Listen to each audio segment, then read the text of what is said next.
नमस्कार किसान भाइयों, टेक्निकल एग्रीकल्चर चैनल पर आपका स्वागत है। आज हम बात करने वाले हैं आपकी फसलों के उन 3 सबसे बड़े और छुपे हुए दुश्मनों की, जो आपकी मेहनत की कमाई को, आपकी फसल को आपकी आंखों के सामने ही चूस कर खत्म कर देते हैं। ये वो दुश्मन हैं जो आकार में तो छोटे हैं, लेकिन इनका आतंक बहुत बड़ा है। ये आपकी फसल का रस चूसते हैं, यानी उसका जीवन चूसते हैं। जी हां, हम बात कर रहे हैं रस चूसक कीटों की। हर किसान, चाहे वो कपास उगाता हो, मिर्च, बैंगन, टमाटर, धान या गेहूं, वो इन 3 नामों से जरूर परेशान रहता है: माहू, सफेद मक्खी और थ्रिप्स। ये कीट न सिर्फ पौधे को कमजोर करते हैं, बल्कि इससे भी खतरनाक काम करते हैं। ये वायरस फैलाते हैं। पत्ती मरोड़ रोग जैसी लाइलाज बीमारियों के असली वाहक यही कीट हैं। आज इस वीडियो में हम इन तीनों दुश्मनों की जड़ तक जाएंगे। हम इनकी पहचान करेंगे, इनके नुकसान करने के तरीके को समझेंगे और फिर मैं आपको इनका जड़ से सफाया करने के लिए जैविक और सबसे कारगर हेवी टेक्निकल वाले रासायनिक दोनों तरीके बताऊंगा। अगर आपने आज यह वीडियो पूरा देख लिया तो मैं वादा करता हूं कि आप इन कीटों को अपनी फसल में दोबारा सिर उठाने नहीं देंगे। तो चलिए शुरू करते हैं। किसान भाइयों, हमारा पहला दुश्मन है माहू, जिसे कई जगह छेम्पा या तेला भी कहते हैं। ये छोटे नरम शरीर वाले कीट होते हैं। ये आपको हरे, पीले, काले या भूरे रंग में मिल जाएंगे। इनकी सबसे बड़ी पहचान है कि ये हमेशा झुंड में हमला करते हैं। आपको ये पौधे के सबसे नरम हिस्सों पर मिलेंगे, यानी नई निकलती पत्तियां, कलियां और टहनियां। ये करते क्या हैं? ये अपनी सूंड को पत्ती में चुभोकर उसका सारा रस चूस लेते हैं। नुकसान के लक्षण: पत्तियां मुड़ना, पत्तियां पीली पड़कर नीचे की तरफ मुड़ने लगती हैं। चिपचिपा पदार्थ: ये कीट अपने शरीर से एक मीठा चिपचिपा पदार्थ निकालते हैं, जिसे हनी ड्यू कहते हैं। अगर आपको अपनी पत्तियों पर ओस जैसी चिपचिपाहट दिखे तो समझ जाइए माहू का हमला हो चुका है। काली फफूंद: इसी चिपचिपे पदार्थ पर हवा में मौजूद काली फफूंद जम जाती है। पत्तियां काली पड़ जाती हैं, जिससे पौधे का भोजन बनाने का प्रोसेस रुक जाता है। माहू का नियंत्रण: जैविक नियंत्रण। अगर हमला शुरुआती है तो सबसे पहले नीम के तेल का प्रयोग करें। 1500 ppm का अच्छा नीम का तेल 5 मिलीलीटर प्रति लीटर पानी में मिलाकर स्प्रे करें। खेत में येलो स्टिकी ट्रैप यानी पीले चिपचिपे ट्रैप जरूर लगाएं। माहू पीले रंग की तरफ आकर्षित होकर इन पर चिपक जाता है। जैविक फफूंद जैसे वर्टिसिलियम लेखानी का भी आप उपयोग कर सकते हैं। रासायनिक नियंत्रण: किसान भाइयों, अगर हमला ज्यादा है तो हमें असरदार केमिकल की जरूरत होगी। सामान्य टेक्निकल सबसे पहले और सबसे आम है इमिडाक्लोप्रिड 17.8% एसएल। यह एक सस्ता और असरदार सिस्टमिक कीटनाशक है। यह आपको बायर कंपनी की कॉन्फिडोर के नाम से या टाटा की मिडा के नाम से बाजार में आसानी से मिल जाएगा। आप इसे 0.5 मिली प्रति लीटर पानी के हिसाब से स्प्रे कर सकते हैं। दूसरा है थियामेथोक्साम 25% WG। यह भी एक बेहतरीन सिस्टमिक कीटनाशक है। यह सिंजेंटा कंपनी का एक्टारा के नाम से बहुत प्रसिद्ध है, या आप धनुका कंपनी का अरेवा भी ले सकते हैं। इसकी मात्रा 0.5 ग्राम प्रति लीटर पानी रखनी है। या एडवांस्ड टेक्निकल: अगर इन सामान्य दवाओं से माहू कंट्रोल नहीं हो रहा या बार बार आ रहा तो आपको नए टेक्निकल पर जाना होगा। नोट कर लीजिए, फ्लोनिकामिड 50% WG। यह एक जबरदस्त टेक्निकल है। यह आपको यूपीएल कंपनी की उलाला के नाम से या बायर कंपनी की रेंकली के नाम से मिलेगा। यह दवा कीट के फीडिंग सिस्टम पर हमला करती है। दवा पड़ते ही कीट खाना पीना बंद कर देता है और 2 से 3 दिन में भूखा मर जाता है। मात्रा 0.3 से 0.4 ग्राम प्रति लीटर पानी। किसान भाइयों, अब आते हैं दूसरे और शायद सबसे खतरनाक दुश्मन पर, सफेद मक्खी। यह छोटा सा सफेद कीट जो पौधे को हिलाते ही उड़ने लगता है, आपकी फसल को बर्बाद करने की पूरी ताकत रखता है। खासकर कपास, मिर्च, टमाटर और बैंगन के किसान इससे सबसे ज्यादा त्रस्त रहते हैं।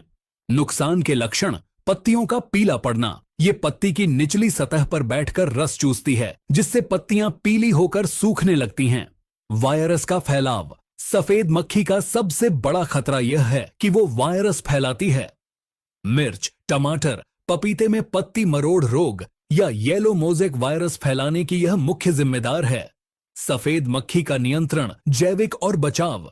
येलो स्टिकी ट्रैप, सफेद मक्खी के नियंत्रण के लिए यह अनिवार्य है। 1 एकड़ में कम से कम 20 से 25 पीले ट्रैप जरूर लगाएं। नीम का तेल, शुरुआती स्टेज पर नीम का तेल 1500 ppm 5 मिली प्रति लीटर पानी की दर से स्प्रे करें। जैविक फफूंद, ब्यूवेरिया बैसियाना एक जैविक फफूंद है जो सफेद मक्खी पर बहुत अच्छा काम करती है। रासायनिक नियंत्रण, सफेद मक्खी पर कंट्रोल पाना मुश्किल है, इसलिए हमें कॉम्बिनेशन या नए टेक्निकल इस्तेमाल करने होंगे। पहला टेक्निकल अंडों और बच्चों के लिए पायरीप्रॉक्सीफेन 10% EC। यह एक IGR यानी इंसेक्ट ग्रोथ रेगुलेटर है। यह दवा बड़ों को नहीं मारती बल्कि सफेद मक्खी के अंडों और बच्चों को खत्म करती है।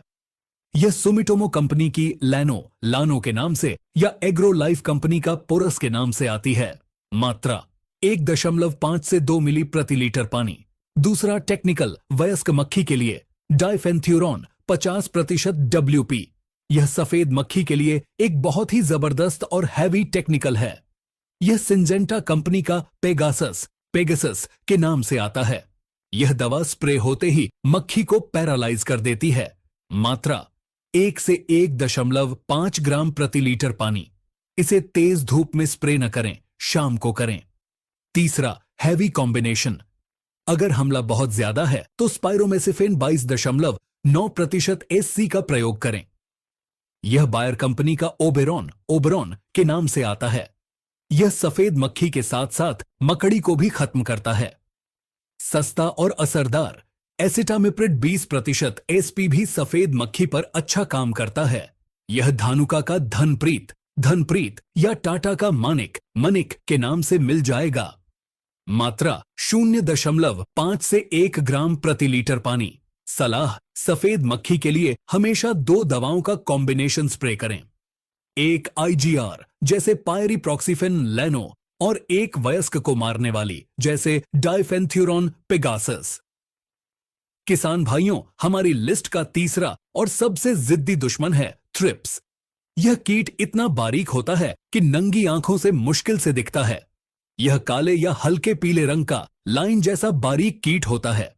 यह हमेशा पौधे के सबसे ग्रोइंग पॉइंट पर हमला करता है, यानी नई कोपलों, फूलों और पत्तियों के अंदर छिपकर। पहचान कैसे करें? पौधे की नई पत्ती या फूल को एक सफेद कागज पर झाड़ें। आपको बारीक रेंगते हुए कीड़े दिखेंगे। नुकसान के लक्षण, पत्तियों पर चांदी जैसी धारियां। थ्रिप्स पत्ती को खुरचता है और फिर उसका रस चूसता है। इससे पत्तियों पर चांदी जैसी सफेद धारियां बन जाती हैं। ऊपर की तरफ मरोड़, यह थ्रिप्स का सबसे बड़ा लक्षण है। मिर्च, बैंगन में पत्तियां नाव की तरह ऊपर की तरफ मुड़ जाती हैं। फूलों का झड़ना, यह फूलों के अंदर घुसकर उनका रस चूस लेता है, जिससे फूल बिना फल बने ही झड़ जाते हैं। थ्रिप्स का नियंत्रण, जैविक और बचाव। Blue sticky trap. ध्यान दें, थ्रिप्स पीले से ज्यादा नीले रंग की तरफ आकर्षित होता है, तो थ्रिप्स के लिए नीले चिपचिपे ट्रैप लगाएं। नीम का तेल शुरुआती हमले पर प्रभावी है। स्पिनोसैड, यह एक जैविक कीटनाशक है जो थ्रिप्स पर बहुत अच्छा काम करता है। रासायनिक नियंत्रण, थ्रिप्स को मारना बहुत मुश्किल है क्योंकि यह पत्तियों और फूलों के अंदर छिपा रहता है। पहला टेक्निकल, क्लासिक और असरदार फिप्रोनिल 5% EC। थ्रिप्स के लिए यह एक बहुत ही जाना माना टेक्निकल है। यह बायर कंपनी का रीजेंट के नाम से या धानुका का फैक्स के नाम से बाजार में मिलता है। मात्रा 1.5 से 2 मिलीलीटर प्रति लीटर पानी। दूसरा हैवी टेक्निकल, नया और बेस्ट स्पिनिटोरम 11.7% SC। यह थ्रिप्स के लिए आज के समय में सबसे बेहतरीन टेक्निकल में से एक है। यह कोर्टेवा कंपनी का डेलीगेट के नाम से या धानुका कंपनी का लार्गो के नाम से आता है। यह कीट के नर्वस सिस्टम को तुरंत ब्लॉक कर देता है। यह महंगा है लेकिन इसका रिजल्ट बेजोड़ है। मात्रा 0.5 मिलीलीटर प्रति लीटर पानी। तीसरा heavy combination, imidacloprid 40% plus fipronil 40% का 80% WG कॉम्बिनेशन। यह एक घातक कॉम्बिनेशन है जो थ्रिप्स और अन्य चूसक कीटों को एक साथ खत्म करता है। यह बायर का लेसेंटा या घरडा कंपनी का पुलिस के नाम से आता है। मात्रा 0.2 से 0.3 ग्राम प्रति लीटर पानी। किसान भाइयों, तो यह थे वो 3 दुश्मन और उनके हैवी इलाज। लेकिन रुकिए, सिर्फ महंगी दवा स्प्रे करना ही समाधान नहीं है। अगर आप सच में जड़ से सफाया चाहते हैं तो मेरी इन 4 बातों को गांठ बांध लीजिए। दवाओं का रोटेशन, यह सबसे महत्वपूर्ण है। कभी भी एक ही टेक्निकल का स्प्रे बार बार न करें, जैसे हर बार कॉन्फिडोर या हर बार एक्टारा न डालें। कीट उस दवा का आदी हो जाता है और मरना बंद कर देता है। पहला स्प्रे जैसे इमिडाक्लोप्रिड किया है तो दूसरा स्प्रे 10 से 12 दिन बाद किसी और ग्रुप का जैसे फ्लोनिकामिड या डाइफेंथ्यूरॉन का करें। स्टिकर चिपको का प्रयोग, रस चूसक कीटों की दवा में हमेशा एक अच्छा स्टिकर या स्प्रेडर जरूर मिलाएं। ये दवा को पत्ती पर पूरी तरह फैला देते हैं और कीटों तक पहुंचाते हैं। स्प्रे का सही समय, इन कीटों का हमला सुबह या शाम को ज्यादा होता है। तेज धूप में स्प्रे करने से बचें। सबसे अच्छा समय है शाम 4 बजे के बाद। किसान भाइयों, माहू, सफेद मक्खी और थ्रिप्स हमारी फसलों के दुश्मन हैं, लेकिन ये लाइलाज नहीं हैं। सही पहचान, सही समय पर सही टेक्निकल का रोटेशन के साथ प्रयोग करके आप इन पर 100% काबू पा सकते हैं। उम्मीद है इस वीडियो में दी गई गहरी और तकनीकी जानकारी आपके काम आएगी। अगर आपको यह जानकारी पसंद आई हो तो वीडियो को लाइक करें और दूसरे किसान भाइयों के साथ इसे